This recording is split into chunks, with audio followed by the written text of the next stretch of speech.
നിങ്ങളുടെ favourite shows ഇനി ഒരിക്കലും മിസ്സാവില്ല. ഇപ്പോൾ C5 കാണും നിങ്ങളുടെ ഫേവറേറ്റ് ഷോസ് തികച്ചും സൗജന്യമായി. വിഷ്ണു, കുറച്ച് ഫോർമാലിറ്റീസ് കൂടി ബാക്കിയുണ്ട്. നമുക്കതങ്ങ് തീർത്താലോ? ശരി, വാ. കാർത്തികേ, അപ്പൊ കാണാം. ശരി, ഞാൻ പോയിട്ട് വരാം.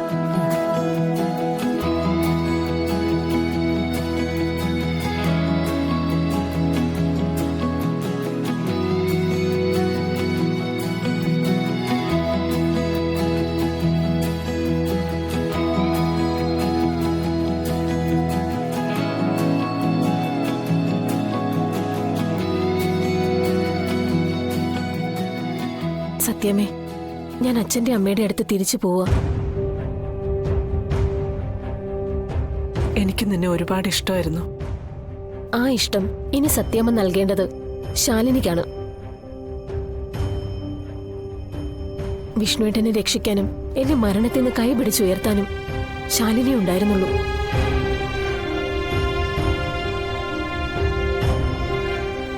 മജശ്രീയും കൂട്ടരും ഒരുപാട് കഷ്ടപ്പെടുത്തി അല്ലേ? അവളുടെ കയ്യിലെ കളിപ്പാവയായിരുന്നല്ലോ കുറെ കാലം ഞാൻ. പിന്നെ ആ കളിപ്പാവി ഇല്ലാതാക്കില്ലെങ്കിൽ പറ്റില്ല നമുക്ക് തോന്നിക്കാണും.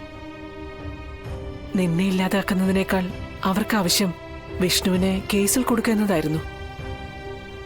അതിനുവേണ്ടി കാണിച്ചു കൂട്ടിയതാണല്ലോ ഈ കണ്ടതൊക്കെ.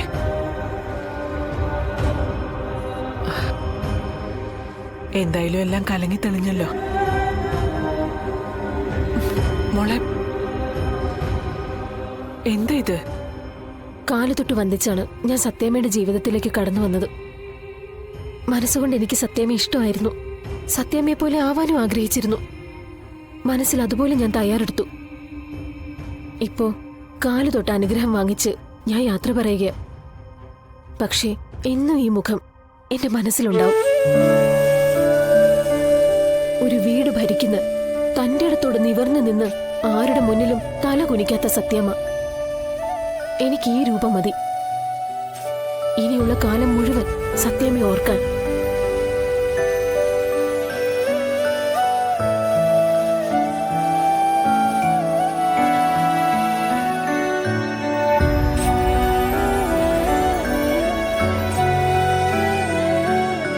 ശാലിനി,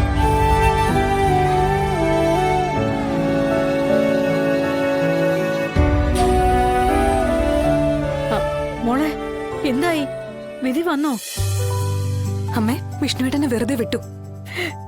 അയ്യോ ഈശ്വര. കാർത്തികയെ ഞാൻ കോടതിയിൽ ഹാജരാക്കി. എല്ലാത്തിനും പിന്നിൽ ആ മധുശ്രീയും ചന്ദ്രബോസും ആയിരുന്നു. ഓ എന്റെ ഈശ്വര, അപ്പൊ എന്റെ പ്രാർത്ഥന നീ കേട്ടു. എന്താ ശാരദാമ്മേ? ആ, വിഷ്ണു മോനെ വെറുതെ വിട്ടെന്ന് ഞാൻ പറഞ്ഞില്ലേ ശാരദാമ്മേ, അതങ്ങനെ വരൂ.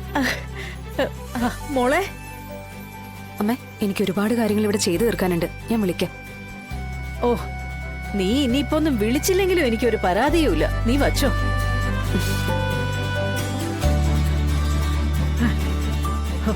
ഒടുവിൽ സത്യം ജയിച്ചു ശാന്തേ. അതല്ലെങ്കിൽ അങ്ങനെ തന്നെ ശാരദാമ്മേ. കള്ളങ്ങൾ കൊണ്ട് കുറച്ചു കാലത്തേക്ക് മാത്രമേ പിടിച്ചു നിൽക്കാൻ പറ്റൂ. സത്യം എന്തായാലും പുറത്തു വരും, അത് ഉറപ്പാ. ദേവി, എന്റെ കുഞ്ഞുങ്ങളെ കാത്തു നീ. ഡൗൺലോഡ് ചെയ്യൂ C5 ആപ്പ്. കാണൂ എല്ലാ എപ്പിസോഡുകളും സൗജന്യമായി.